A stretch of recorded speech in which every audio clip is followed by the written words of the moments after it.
Am I the only one that can't hear him? I can't hear him either. Steve, I don't think we can hear you. Nope.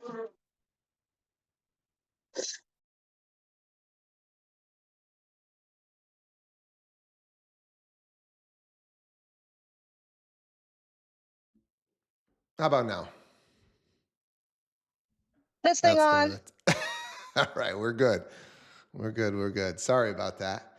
Well, as I was saying, I mean, we've got a snowy Monday morning here in New England, so I appreciate you guys who are joining us that maybe have a crazy household going at home. But who wants to get us started with something good? Who's off to a good start this week already, even with these 2-hour delays that you may be having? Who's got something?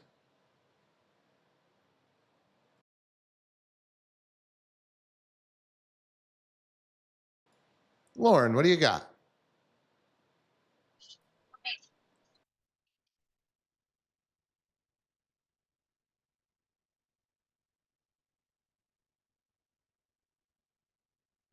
Can we now not hear Lauren?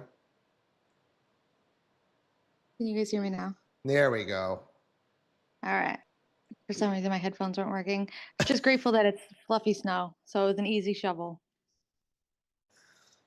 That is a true thing. If you're not from New England and you don't know the difference between light snow and heavy snow, feel grateful that you don't have to understand that difference. Well, let's talk some real estate. What did you guys have happen over the weekend? Maybe something that'd be a good share for the group. What do we have this Monday morning?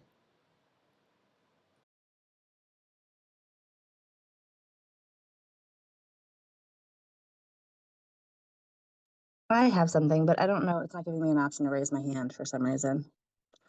You can talk without raising your hand. Let's go. So, been for like a month and a half with family members to put on a property of it's Eric's grandmother who passed away, and it has been very interesting because everything is super sentimental. There's 4 sisters involved in the situation, and no one is on the same page. So it's been a lot of me just kind of trying to explain to them and showing them what really needs to be done and what doesn't need to be done before the house goes on the market. And I guess I would just like to hear from other people that have listed a property with multiple siblings that are responsible. Like, what are some of the best ways to kind of try to keep the peace? Just because this is family, right? So for me, it's different with family than it is with just a regular client because they just keep throwing the, oh, well, Christina, grandma wouldn't have wanted. And I don't agree with any of them. So just curious to see if there's any like things that you guys have come across that might help make this situation a little bit more palatable. Because we're going to put it on next week, but. So KB, I just want to get some clarity to the question. You've got disagreement between them? Is that what it is, or just disagreement between you and them? It's between them and me and them. One of the sisters thinks that the whole house has to be completely redone, which is not the case. I mean, it's a super solid house. It was really well maintained, owned by the same people for 50 years. There's just little things that are definitely dated. Like one of them wants to pull up all of the carpets and put all new carpet. It's unnecessary. They just need to be like clean. They're old, but they're in good condition. They've never had any pets. One of them wants to like paint all the cabinetry, and I'm like, no, leave the cabinets. They're solid wood. Like if somebody wants to get rid of them, then that's fine. The other one is like, oh, well, in the garage, there's one wall that's drywalled and there's one wall that isn't. And I'm like, don't worry about it, So it's just been, it's been a lot, I'm like, the bigger things are just, let's just have somebody look at all the systems because, no one's been living in the house for like almost a year with, one of the sisters stops by every week or whatever. So I'm like, let's just make sure everything functions properly and we just put it on as is. But they're really, I don't know. They have no issue with the number that I gave them. The number that I gave them is an as is number. And they just keep, it's almost like they're stalling to sell it, the way they keep fighting. So. Anybody want to share an experience they've been through and how they handled it? I could share, if you like. Let's do I it. just can't put all right, let's do it. So personal experience, my grandparents passed away a few years ago, and my grandma had 15 kids. So there's 15 different ideas of how the house and the land needed to be divvied up or not, or saved or what have you. I think during this time when it's still raw, the bad it's they just passed away, the emotions are at all-time high. I think sometimes it's good just to step back, and sometimes if everything is starting to come on you because it looks like KB you're the point person for all this and you're getting all different types of things thrown at you. Sometimes the best thing is to just sit down with the family, and sometimes it's the best to get a mediator from outside and just sit down and say, "Hey, listen, these are our goals. This is what we need to do, and we're going to have to make some decisions as a team, as a whole, and we all need to be in unison with this." And then just let people voice their concerns and hash it there. And sometimes having that neutral party in the mix really does help. That's all I Yeah, I got. think That's it no, worked. It Yeah, I worked no, for I us. I like that, Joel. I think that's probably a good idea. I think at this point, maybe I can just bring somebody in to just kind of reiterate everything that I'm saying and not be emotionally attached. They have to sell it. They don't have a choice, so might not be a uh, bad idea. Adam, go ahead. Your hand is up. Yeah, I just figured I would throw in some things here. Never really dealt with personal family listing houses, but definitely dealt with you know inherited houses. And I think there's a couple things you can do. And I think the way you present it is always in a storytelling format. But with the experience you have, KB, I think you can let them know exactly what's going to happen if we stall. It's going to be June, July, August, September, and I don't know what a lot of times the houses are paid off, but you've got is the house vacant now? Yeah, I mean the house is vacant now. One of the sisters has a son who like 1 week out of the month like lives there, but Okay. just to keep things up and running and things like that. But it's not going to happen moving forward because we finally got it cleaned out this weekend. So it's going to be empty and they're going to have holding costs. And I've had that conversation. Yeah. So I would go with, you got to worry about frozen pipes now. There's really no, in my opinion, there's no reason to hold it, right? So just talking to them about holding costs, talking to them about the spring market, in my opinion, you definitely don't want to be competing with all the people that are going to try to list their house in the spring, right? So you've got some time to over the next, maybe 6 weeks or so. I know you want to go on market next week, but just let them know, the competition is coming, rates are expected to go down. We want to be on the market when there's less competition, right? Um, and then just let them know. I mean, I've dealt with this before, and when we have disagreements, it's months and months and months down the road, and we're in the same position as we are now, right? And just kind of forecast that to them and say, the last thing I want to do is be sitting here over the summer with, grandma's vacant house and we're still not sold, and now we're dealing with all the other houses that came on the market. So that's kind of where I would go is holding costs and competition coming up. I think the key thing, and I think both of these people have spoken this morning that have addressed, is getting all parties to the table at the same time. The few times that I've had to deal with this personally, it's been a struggle when you are having one conversation with one sibling, then I have another conversation with another sibling, and then I have another conversation with another sibling, right? And with the technology that we have today, ideally the first plan of action would be, can we get everybody to the house and kind of go through some of these things, set the stage, figure out the timeline, and really hash it all out.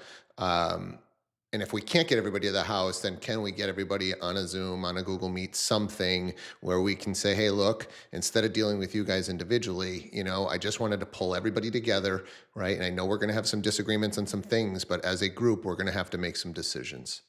So I think, bringing all the parties together, could be critical here in getting everybody on the same page and say, hey, look, maybe your voice is going to be heard on certain things, and we're going to go with you in your decisions, but on other things, maybe, a different sibling is going to win out with what they think is best. Anybody else want to contribute on this one? Maybe you've dealt with something and you have a strategy that's worked. I can't figure out how to raise my hand, but is it okay if I talk? Go for it. So I just closed one where there was 8 folks who were all decision makers. No one would give power of attorney, and there was no one that was, appointed to be in charge as executor. So I just closed it on Friday. So I just went through this. And it was tough because nobody got along. So there was like a lot of animosity going on.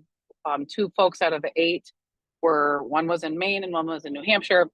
Another sibling, their husband just died like 2 weeks ago. Like, it was just so much emotional baggage going on with the whole situation.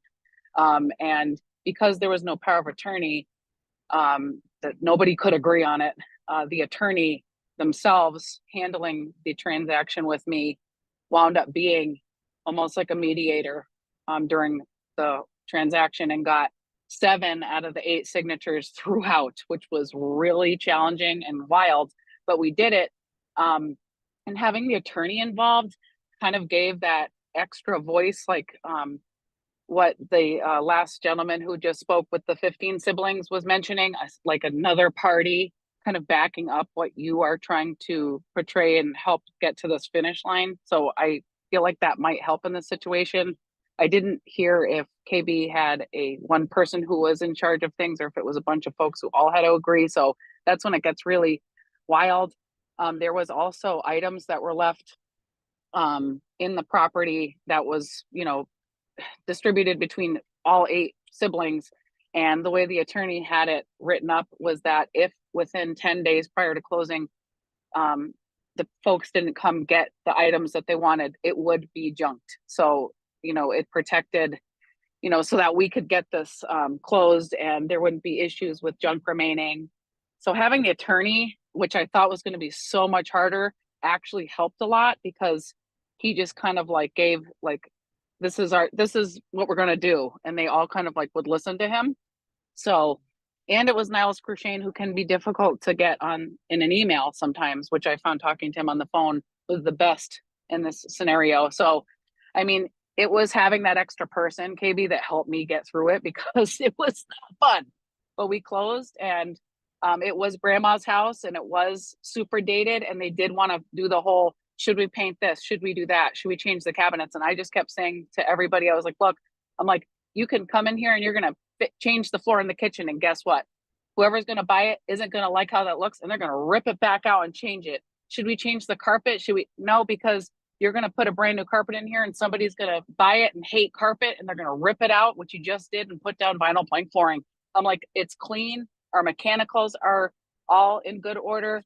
We know the age of the roof. We've got the big tickets under our belt. So like, let's just let whoever is going to come take this home over, make it their own home. And, they kind of understood, because I was like, I understand, like, it'd be great to paint these cabinets, but what if, Sandy and Mike come here and they hate the color, and now they're going to redo it, and you just did all this work. And they're like, yeah, that's true. So that kind of helped too. So there's my input for you. Yeah, thanks, Lori. I mean, I think that, the one thing I have going for me, we have met multiple times, all of us. They're all local. And I think that it's really one particular sister who's just super, super tied to the house. And she's been a little difficult. And I have had multiple conversations with the attorney. I've explained to him, what my thoughts are, and I gave him my price points, and we had lots of conversations, but I haven't actually brought him into the conversation with the sisters. So maybe I'll try that route. I like the idea of bringing someone else in to just try to lock down that last one. So awesome. Thank you. Anybody else want to contribute on this topic?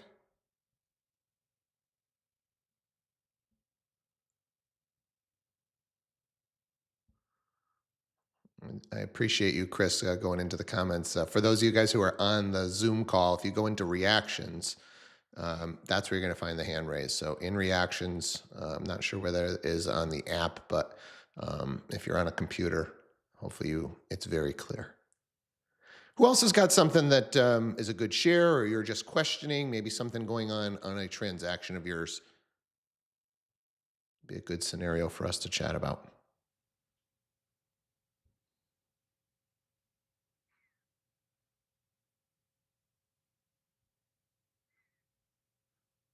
If we don't have any other scenarios, it is a market Monday. So my goal on Mondays is one of three things. It's either a media Monday, so we get some tips about using whether it's social media or physical media, like how are you marketing your properties. Then there is a marketing day where we can look at kind of the source that we use a lot is KCM and Keeping Current Matters. And take a look at some market stuff. So I've got something teed up that we can, let me see if I can pull it up on my screen here for you guys.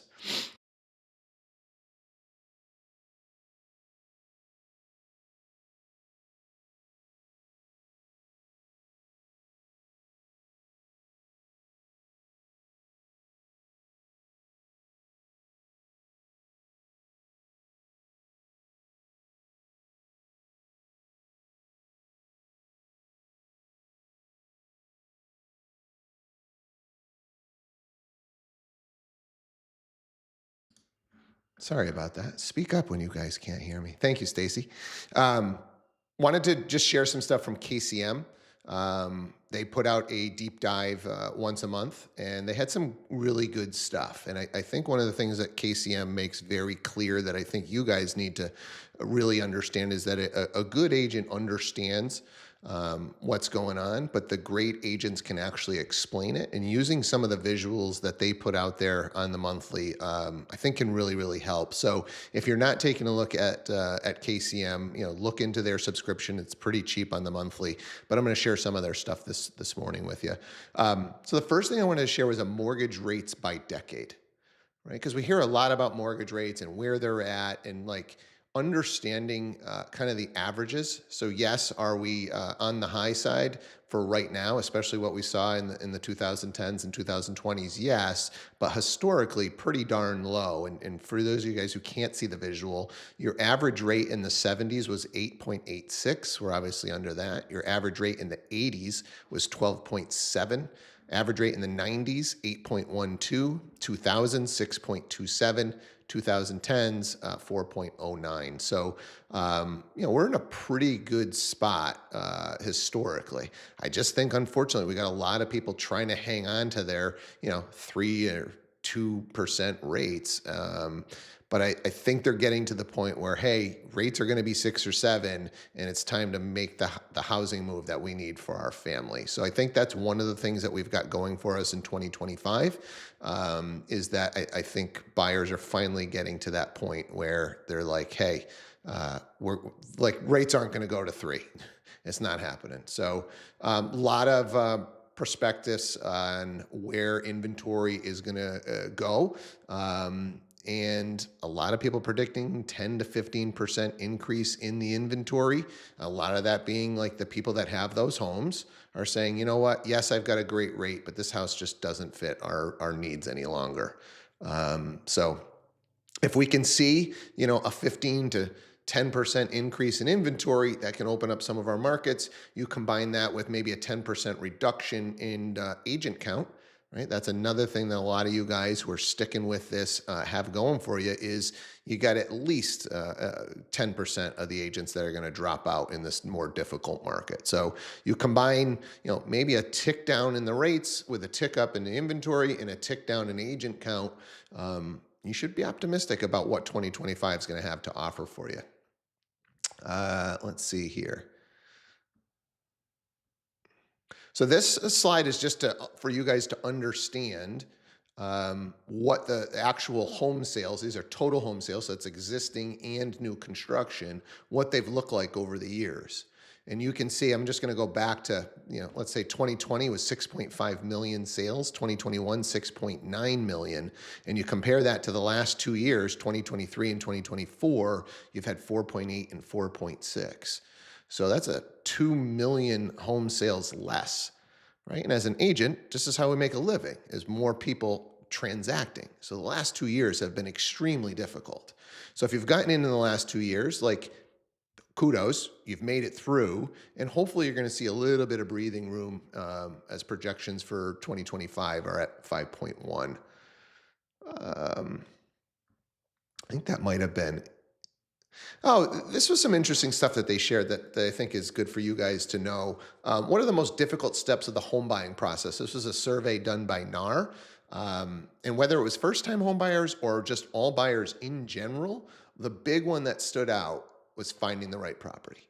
Like, that's the skill that you need to demonstrate, right? You need to show and tell, whether that's on social media and the marketing efforts that you're doing, that you have the ability to do that. So if you are an agent who picks up a new client and just sets up a listing alert and starts sending them properties, like, that's just not going to cut it. That's not what the consumers are looking for. They can get that on an automated listing alert on Zillow at this point. So what are you doing to help them find the right properties? And I want to stop on this slide and maybe open it up to the floor, because I think this is where the greats separate themselves from the rest. Does anybody want to share, what are you doing specifically to help with situation one, which is what the buyers are telling us in this NAR survey? What are you doing to help people find the right property? Who's got something they want to share?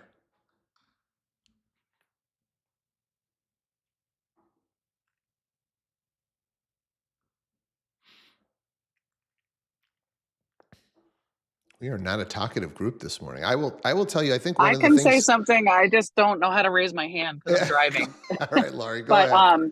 but I was just gonna say, listening is huge. Listening to what they say when you're at a property, listening to their little sidebar convo with their spouse or whoever is another decision maker. Asking them questions like, tell me exactly what you liked and what you didn't like. I feel like if you just listen, you'll find out so much.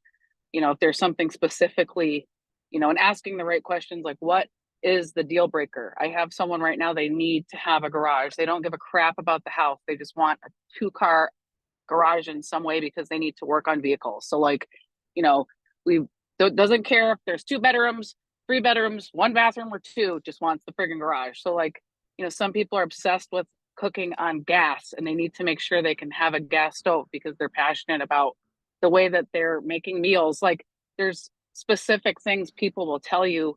You just have to ask the right questions and listen, and then you can just take it from there, and they'll be so impressed that, oh my gosh, you remember me saying I really wanted to cook on gas. Yes, I remember this was really important to you. And it makes them feel heard, and then you can help them. I love that share, Lori. I definitely think it's so much more than just, we talk about having systems and process, and you can have your intake form where you're putting down the bedrooms and the bathrooms and the garage and the square footage, but those little things, the little intricacies of their needs is really what it comes down to, that you just, right now at least, AI may change this, right now you can't get in a search on Zillow, right? Understand that's where we're moving. Right? They are trying to get these large language models to help with the home search. And I don't think we're that far away from picking up your phone and saying, hey, I want to be in this town. I want to be close to this school. I want it to have the gas. I want it, right? And then AI curating a better list than just bedrooms, bath, and price. So when AI starts to do that, when a client can go onto a Zillow and do that, what is your next step? What are you going to be able to do to add so that they need you, right? So know these little intricacies. When you're out showing, that's the first thing that was coming to my mind when you're talking about this. When you're showing properties, if you're an active agent, right, there's stuff that you're going to see at a property that you're not seeing when you look at the listing alert, right? You still have a lot of agents that are only listing a house or 2 a year. They didn't put something in the description. They've got a wrong box checked. It has gas heat. They've got it down as they didn't label that, right? So they didn't put that it was gas heat. Your client was searching for gas. You were searching for gas. It doesn't say anything. Right? And there's a 1,000 different instances of the right boxes aren't checked in the MLS, but you see it when you're out at the property. The great agents call up, send the text, hey, I just showed this. It didn't work for my current clients, but I thought of you. Chris, I see your hand up. What do you got? Like this is a big one for me because I do feel like this is my superpower that I was given is I do a ton of off-market properties. And when I say that, it's not any kind of pocket listing or anything stupid like that. It's listening to conversations. I will ultimately have someone that's like, yeah, I'm thinking about selling, but I don't really know if I want to sell because I don't want to deal with it, blah, blah, blah. And then weeks later, someone will come in and they'll be like, I'm looking for this. And I'll be like, that matches this perfect. And so then I go to that person and it is always a win-win. It's never like somebody might say you're not doing your seller a service by not going to market. Well, if my seller's the one that doesn't want to go to market, which I can't tell you how many don't, and they come up with the price that will make them happy, that they'll be satisfied with, that matches the comps, it's just a win-win situation. So, like, if anyone's trying to pull my MLS numbers, you're never going to find them because there are so many off market. I think I did, probably at least 4 or 5 with Adam alone last year. And it's just a big thing is listening, like Lori said. What is the need? What is the want? Where's the person to match it up? And I will tell you, if you think that you always can't get your client a good number because you didn't bring it to market, I think you're missing the boat. Because what you can do is you can go to that buyer and say, hey, I've got something that's off market, but man, for him to not bring it to market, we're going to have to wow him. Right. So you can absolutely still get a big number without bringing a property to market. Right. Because, hey, look, 100%. right? Like this seller can bring this house to market. If you want me to go to him and say, don't bring it to market, we got to have a price and some terms that are going to knock his socks off. So you may still be able to get a massive number for that seller, right? Without coming to market. And if you combine that with the actual seller's needs, right? Like Chris is saying, we can absolutely get a win-win. Good stuff. Who else has something? We got time for maybe one more comment on this.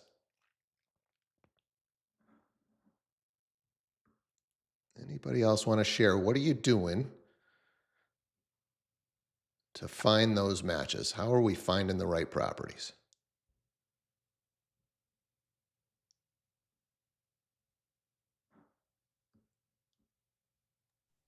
And Steve, I think it is what you said. How are we finding it? So, like, if I have someone that's like, oh, I really want to live in Munger Hill, and then I know Megan lives in Munger Hill or whatever, it's going to that person and saying, like, hey, who do you know that's coming on the market? You want to be the one that tells your client, hey, this is coming, even if it's not off market, but you're waiting to go into it. You want to show your value, that you're not just sitting there waiting for a sign. It's going and finding it. It is sending that mailer to the condo community that your one buyer wants. Yeah. And this is where being an agent that plays nice in the sandbox and has good relationships with other agents, where you're going to call other agents that you know are heavy in that market and say, hey, look, this is what I got. Do you have anything coming? Right? This is how to go and find stuff. This is how you be a deal maker. This is the agent of the future. You got to have these relationships. You got to build these relationships. These are those little things. When somebody's asking you for feedback on your showing, give the darn feedback. You might be the only agent that gives feedback, right? But now you can call that agent. They're going to remember, hey, that actually gave me some feedback. And so you can call with confidence to that agent and say, hey, look, here's my situation. I've got this buyer. You got anything? Do you know anybody else that might have something? Is there something that we can put together here? Because I'm telling you, they're going to put one hell of an offer together. So play nice in the sandbox. Keep these relationships going. And I think it's going to help you to put more deals together. And the smaller the market that you're in, the more important that this is, because you are going to transact over and over again with the same agents. All right, we went a little bit over today. Let me do a final share.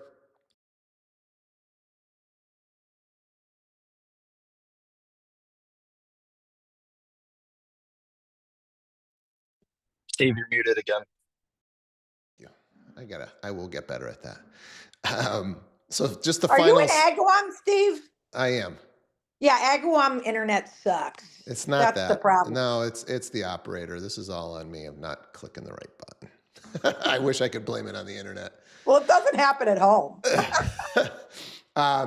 So 5 trainings available today. Remember the times on your screen if you're watching this are Pacific time. So you got to add 3 hours. But how to double your business with virtual assistant series. I am a big fan of virtual assistants.